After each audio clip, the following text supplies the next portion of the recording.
Look at this. To most, it is just a graveyard of rusted steel and shattered glass.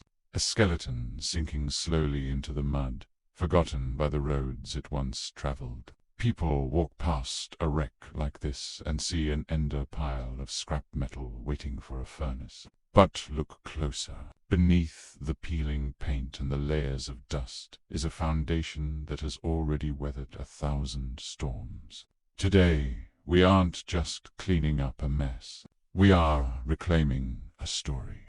Every great transformation starts with the courage to see beauty where everyone else sees a disaster. Day one is always the hardest. You stand in the middle of a hollow shell, surrounded by the smell of old oil and decades of neglect. You're fighting for every inch. Every rusted bolt you turn is a battle. Every seat you rip out is a reminder of how much work lies ahead. You're covered in grease, your hands are raw, and the silence of the woods is occasionally broken by the scream of a grinder against metal. In those moments, when the progress feels invisible, you ask yourself, why? Why spend months on a wreck when the world is full of easier paths? The answer is simple. Because comfort isn't something you find. It is something you forge.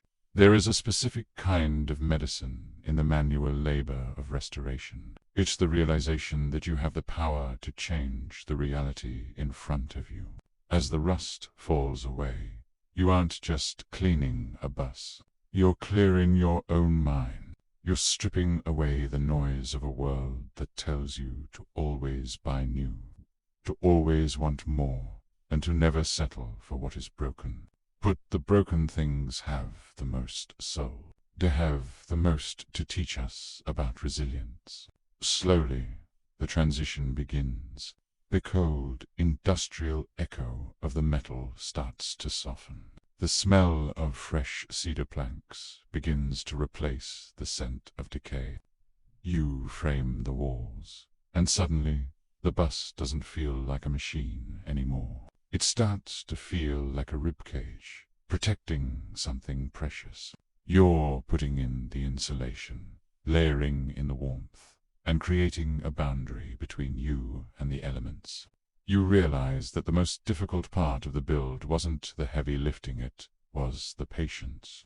It was the willingness to stand in the middle of a skeleton and believe that one day it would be warm. Look at the way the light hits the floorboards now. The original windows, once clouded with grime, now frame the world like a living gallery. This shelter isn't about escaping life. It's about finally finding it. We spend our lives looking for the perfect home, forgetting that perfection is something you create with your own 2 hands. It isn't about the square footage or the zip code. It's about the soul you put into the space. In this small circle of wood and steel, the world feels a little smaller, a little quieter, and finally, exactly right. You aren't just a tenant of the world anymore. You are an architect of your own peace. When the rain starts to drum against this metal roof, it's the most beautiful symphony you will ever hear. It's the sound of security. It's the sound of a dream that everyone else called a pile of junk, finally breathing on its own. If you are standing in front of a project that feels too big, or a dream that looks like a wreck, start anyway. The bus was just the beginning. The real build is the person you become while you're finishing it.